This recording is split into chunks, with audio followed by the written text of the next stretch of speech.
huge developing story that affected so many Southeast Texans, that cell phone outage. That's right, a major meltdown for AT&T, but you weren't alone. Tonight, the FCC has launched an investigation after that outage knocked out cell phone service for tens of thousands across the U.S. this morning.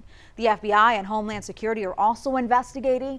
The U.S. Cybersecurity and Infrastructure Security Agency says there's no indication this was a cyber attack right now, and AT&T has not revealed what's to blame.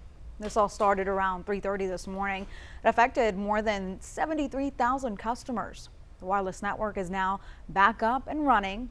AT&T is the nation's largest carrier with more than 240 million customers, according to the Associated Press.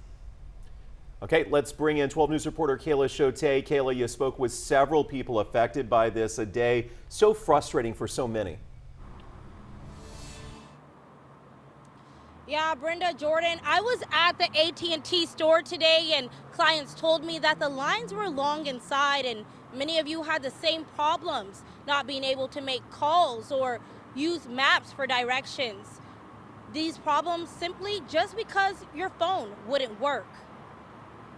Is completely going to panic if he cannot get a hold of me. Fear overwhelmed Holly DeRuin this morning when she couldn't reach her husband. I called like 15 times in a row and it just went, straight immediately to voicemail.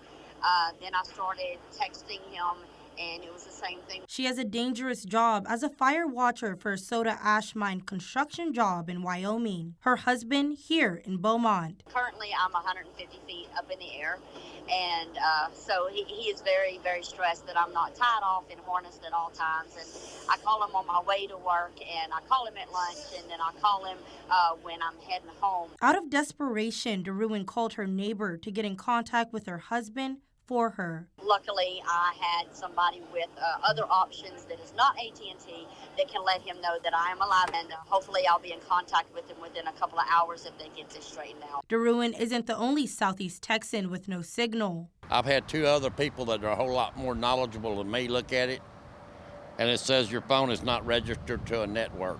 Brad Honey headed to the AT&T store to figure out why he had no phone service. He says it's affecting him in many ways. Family, work, all kinds of different things, and I can't Google nothing. As a pipeline inspector, Honey needs his phone to call clients. If it don't get fixed pretty quick, it's going to be bad. Vider Police tells 12 News that anyone can text 911 using iMessage.